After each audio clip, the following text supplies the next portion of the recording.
Hello, everyone. Welcome to our second live stream in a row.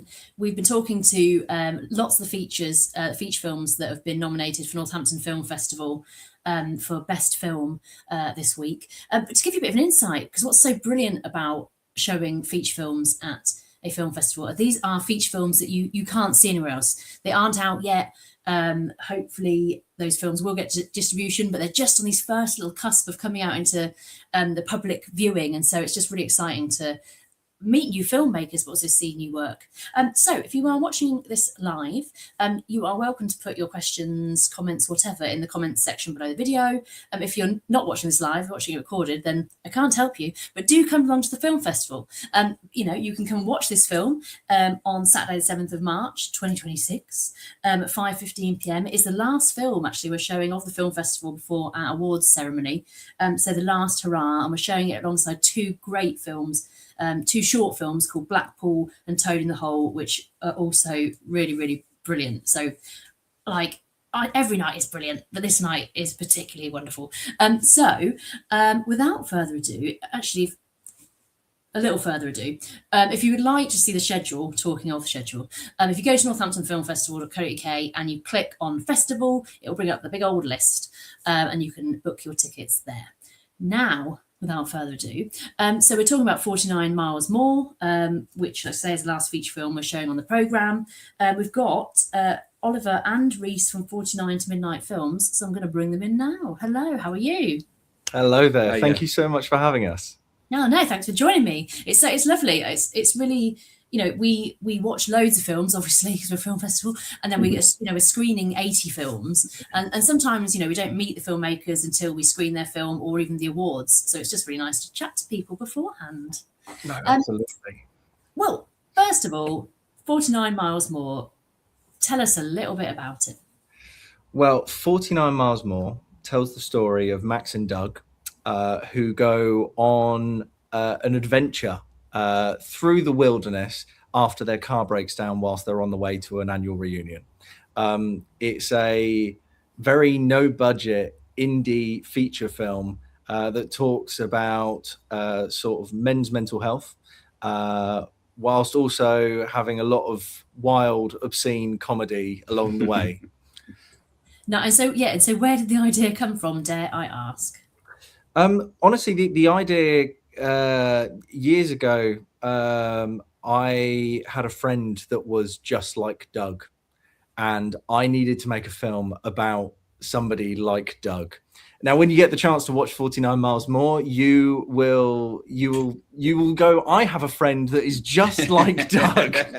I think everybody has a friend like Doug, and friends like Doug need to be spoken about more often, and that's why we made this film. Nice. And so, talking about we made this film, tell us a little bit about you guys and like how you met and kind of how you started your company. Well, it was back in 2020. I had just graduated from drama school, and I actually met Ollie on an unpaid short film. Ollie was actually acting at that time, and it was like a 3-night shoot. And on the last night, Ollie goes, "Oh, why don't you just stay over after the shoot and we can just talk?" And we started talking, and we just compared our kind of love of wanting to make films. And we really kind of connected over that. And I think we both kind of found the right person that was on a similar sort of wavelength. And it was actually that night that we said, right, we should make a film company. What should we call it? And Ollie looked at the fridge, and on the fridge it said... We should also say that this was after a power cut. So a great power cut happened at this moment, like the universe was talking to us. And then all the lights come back on. And on the fridge oven on the oven was 11/11, which to us is make a wish. So 11/11 49 to Midnight Films is our company because it's our dream to be filmmakers. And then for the last 6 years now, we've just been making films. It started off with us pointing a little DSLR at ourselves and just playing little characters, and then slowly that progressed into finally getting paid work, and then that just continued, and we made our way into feature films. And here we are, just making features and just having fun. amazing, because making features can be, it's hard. Like it is it's kind of monumentally harder than just making 6 short films that you stick together. Like and you have to, we were just talking actually before about how you have to live it and things happen and whatever else. But everything went smoothly. You love it. You do it again tomorrow. I mean, look, I would. I think the reward in this industry when you're a filmmaker is that you get the opportunity to make another film. That being said, it's never an easy road, whichever one you go down. Whether you've got all the budget in the world or no budget whatsoever, there's a lot of mines that you have to dodge, and things do just go wrong at times. Yeah. I recall one particular night when we were filming 49 Miles More, when it was a night shoot and we'd gone out into the forest and we'd pitched up by a log. And in this particular scene, Doug is collecting sticks for a fire. So we needed to find a load of sticks. Now you'd think in a forest there would be loads of sticks. Turns out not as many as you'd think. Yeah. So we went on the hunt for sticks, and Mike, our sound guy, Mike with a mic, also co-writer of 49 Miles More, goes venturing off into the darkness, and he says, "I've found some sticks." And just as he says this, he steps into a wasp's nest, and that was just the start of that evening. And then all of our food supplies were eaten by slugs. Yeah. It was like a Looney Tunes night. It really was. It was, in its own way, its own version of 49 Miles More. Yeah. Full of disasters, but always with lots of love and a smile on your face. Nice. Well, yeah, and sorry, actually, I didn't introduce what you both kind of do. In fact, I'll let you tell us a little bit about what your roles were on the film. Of course. After you. Oh, thank you very much. So I wrote and directed 49 Miles More. Right. I played Max in the film, but then I've also helped produce it, and me and Ollie both took on the editing to try and pull everything together. Kind of all of the little roles, the little kind of they're not little roles by any means, but we basically just try to pick up as many roles as we possibly can to try and make it work. And then those roles that we aren't able to do, we've had other people come in and help us, which has been absolutely incredible. Well, and I mean, because again, just before the call, we were talking about how it was a kind of micro budget short, and you're doing a lot of roles, but feature film, sorry, but having watched it really doesn't come across. You often sometimes think that if people are having to multitask and whatever, that will come across in the quality or whatever else, and it really doesn't come across that that it's micro budget, or that people are multitasking, standing on wasp nests, la la la la. It's a really great feature. And how have you? Do you think? I mean, it's great, like you're saying, you just sat down, had a chat, and you got you find your people, and then if you find the right people, things happen. But you've really pulled off something that I think audiences will love, and it sounds like you did it with no money. I mean, quite honestly, I mean, we shot the feature for just over £2,500, which is madness. But at the same time, it was only made possible by having such a fantastic group of people that wanted to do this adventure with us as well. That for everyone that was working on it, there's so many people that really just took time out and dedicated their love and devotion into making this film, this bit of art with us. And really, I think that's what you need a lot of the time. You can have all the money in the world, but if people aren't passionate about what they're making, that really shows in the end product. We were paid with a lot of passion, I feel like. Yeah, definitely. That's it. Words right out your mouth. No, that's it. We had a group of people who genuinely cared, and when things went wrong, of course it was stressful, but because they cared so much, and everybody could kind of see this end goal of it's just a group of friends making a film, and maybe we can make something that could mean something to someone or put a smile on somebody's face, and so everybody took it kind of by both hands and went with that. over the kind of financial side of things. Yeah, and it really shows. Like you really get the buddy sense of the whole thing. It really is. It's a buddy movie about buddies going on a trip, made by buddies going on a trip. Yeah. That was it, really. And as soon as we call cut, we're giggling. We were. You know? We were. That's the best. You see it thing. in the bloopers at the Yeah. end, you know. Yeah. You know, we were just laughing the whole time. Yeah. And I think, you know, when you step onto a project, especially something like 49 Miles More, where every day you're just chuckling and laughing to yourself, it just fills you with so much good energy, and you feel so up and ready to go for the next day. I mean, sometimes we were getting up at silly o'clock in the morning to get somewhere at the right time where the light's right, because you haven't got the budget for the lights. So you've got to make sure that the sun's going to be at the right angle for you to get a certain shot to be able to do this. And honestly, I feel so grateful to have just been surrounded by such wonderful people whilst we were doing it. Absolutely. Amazing. And I have to drop in, because we are Northampton Film Festival, that Reese, you're from Northampton. Yay! Yeah.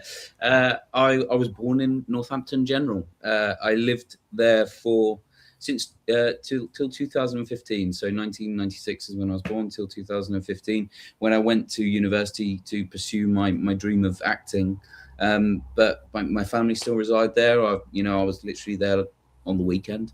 I love Northampton.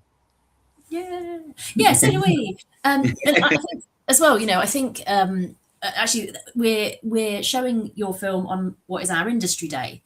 So we start the day with a screening of short films made by Saturday Club, which is 13 to 16-year-olds, and then our BFI Film Academy, which is 16 to 19-year-olds, and also a filmmaker that did a kind of script workshop process with us that now has had a film made by BFI Network, and then we have this whole industry day where we've got talks and whatever else. So actually it's kind of really nice to then have I'm going to call it it's Northampton feature film. I'm just calling it it's ours now. It's a Northampton feature at the end of the day, because we're always trying to help people to find their people and to go, actually, yes, I've got a story to tell. How am I going to tell it? And so, I'm kind of interested to find how you say you love Northampton, but did you find that the creative community helped you on your way to doing this dream? Didn't scupper it, or? I mean, so as I was growing up, I was I was bouncing around all over the place. I had a very scattered brain, and one things that I always found interesting was just drama at sort of GCSE, and it's something that I then took on into A levels. Not so much the film side. I picked that up at college, and actually did film studies. But my mum has recently gone to college in Northampton and done a film course. Oh, amazing. So what's lovely is, and my mum is also in the film as well. Played Winnie in the film. But it seems like, when I've seen this festival, when I see all the things that are happening in Northampton, when I was sort of growing up, maybe, between the ages of 12 to 16, 17, I wish there had been more film things. But nowadays it seems like there is, which is a beautiful progression. I ended up going to near London, Loughton sort of way, to East 15 Drama School to learn acting. But had the film industry been like that as I came out of drama school, I wouldn't have ended up in London. I would have just gone straight back home, because the film is there and that's what I want to be in. So it's fantastic that it seems like Northampton as a hub is actually just growing within the film space, because it would be great for it to be able to rival, the great London, and it's coming, it's happening. Yeah, absolutely. Oliver, I didn't even ask where you're from. I don't care, but no, I do care. Tell me, and tell me about your journey into film. Oh, so I've been making films ever since I was old enough to basically press record on a camera. My dad found a webcam when I was a kid and gave it to me as a present, and I spent most of my childhood turning that webcam around and making little rooms in the computer room and acting out little scenes and cutting them together on Windows Movie Maker. And when I was fortunate enough to get my first ever little camera, I'd play around with all different sorts of teleportation effects and whatever else. I used to love it, and in the end it really became something that, for me, it was my way to express how I was feeling and tell people really a story that, you know, was going on inside my own brain. I've always had quite an overactive brain. So to be able to channel that into something and make something that you can sit somebody down and say, look here, Have a look at that. have a look at that. That's what I'm thinking.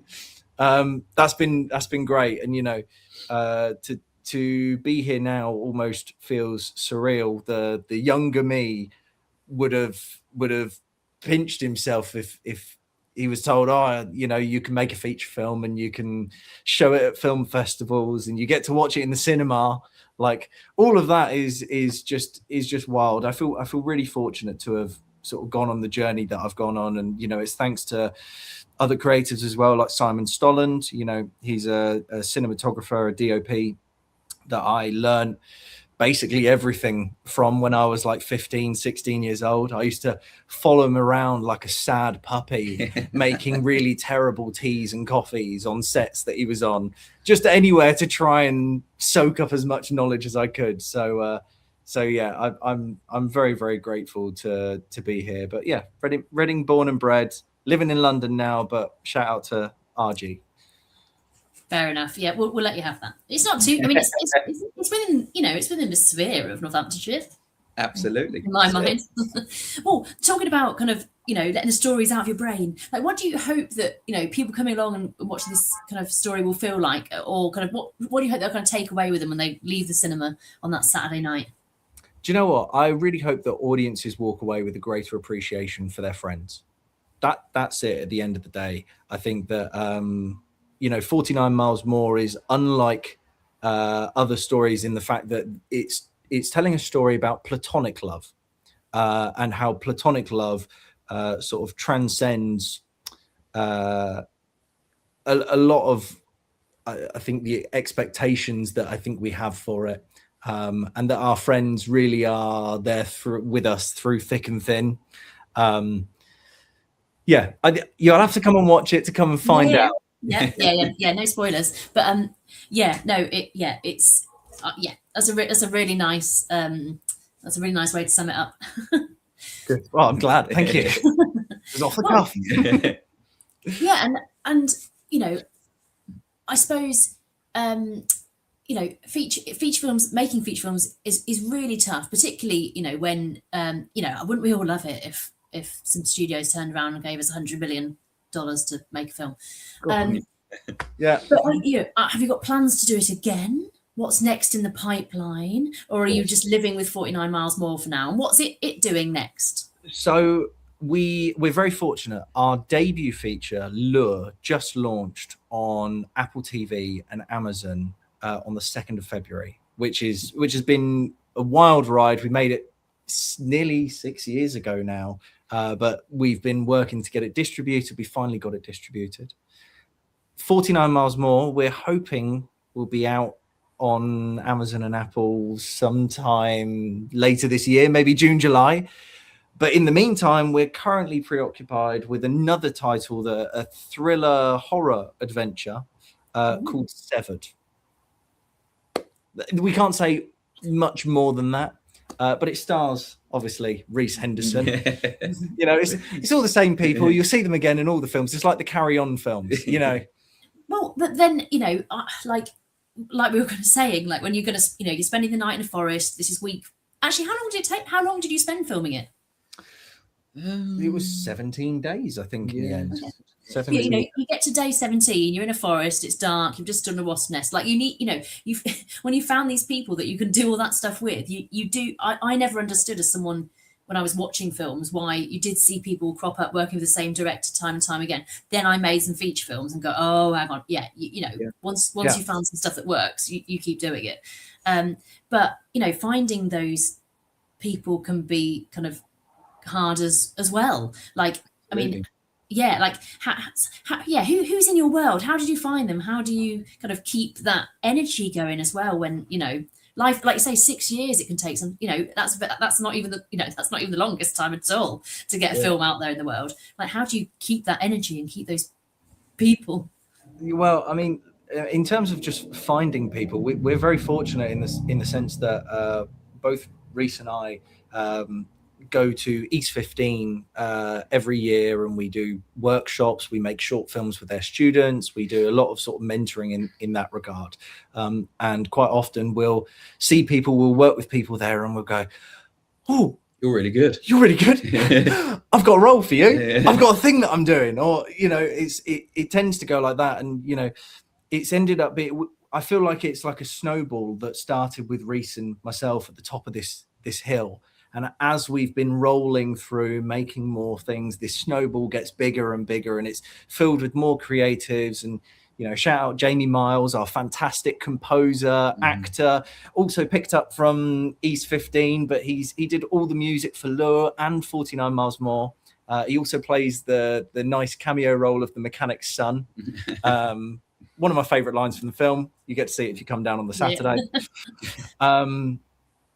But yeah, and I mean, I think, you know, maybe different for you, but for me, the way to keep motoring with this is to just keep inspiring yourself.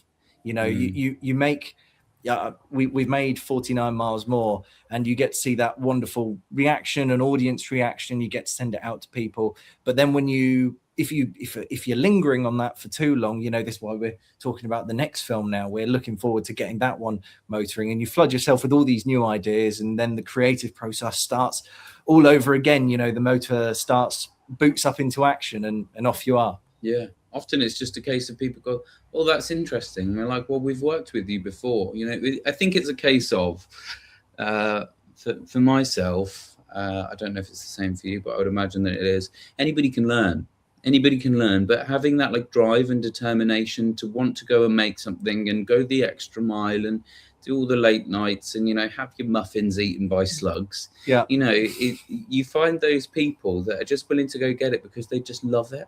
And it makes everything so much better. It's like you're on set and you're smiling and you're laughing, and you go back home and you're knackered, and, you know, it's all us that are lugging back all the equipment that we've used. You know, we're carrying around a tent, and, you know, all this different, and those same people will be like, "Yeah, I want to do it again. I want to do it again. I'll do it tomorrow." Yeah. You know, they're like.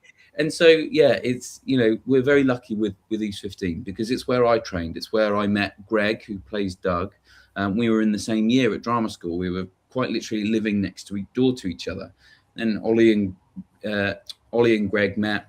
Mike, our sound recordist, also went to East 15, but years before me and Greg went. So it was just interesting how everything kind of came together. Melvin, played by the fabulous Caroline Webster, is my old screen teacher.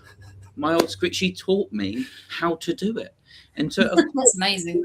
Of course, like, she is the best person for the job because she showed me how to do it, and I feel like I'm getting there, you know.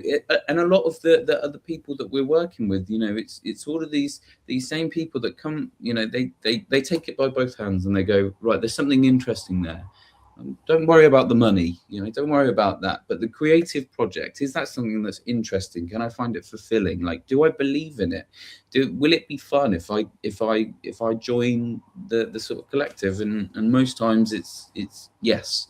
And so, yeah, of course there will be a next one, and there'll be another one after that, and after that, and after that, because we'll always find a way to make these things, because, you know, the payoff isn't necessarily the audience reaction, although that's lovely. It's the feeling that we all get when you got that last slate. You know, I vividly remember all of the times when we're on set, and, you know, it's we've had a long day, and we know that this is the last shot of the film, and you hold the clapperboard up for the last time, and you've drawn all your little martini glasses across it, and everyone goes, right, okay, roll, slate, snap, perform, and that's a wrap, guys. And honestly, it's just that feeling of wrapping on a film is unlike any other, and I'm chasing that high every single time. Yeah, because it's just like, we did it. How on earth did we do that? I mean, obviously then there's the post-production after, and that's a whole different story. But that bit, we did that bit, you know. Yeah, it's a lovely feeling. Oh, amazing. Well, keep making them, keep entering them into Northampton Film Festival, please. And thank you very much for joining me this evening, but I will let you go now. It's been Thank a you. pleasure. Thank you very much for having us. Thank you so much, Becky. So if you want to see what it is they've been talking about, and obviously I'm biased, but I would highly recommend it. We actually only pick, from all the entries we get, we only pick 2 of the narrative fiction films to show. So that just shows you how good we think they are. So go on our website, click festival, book your tickets, and come and see what the film festival and also the film is all about. Thank you very much for joining me, and hopefully see you all soon.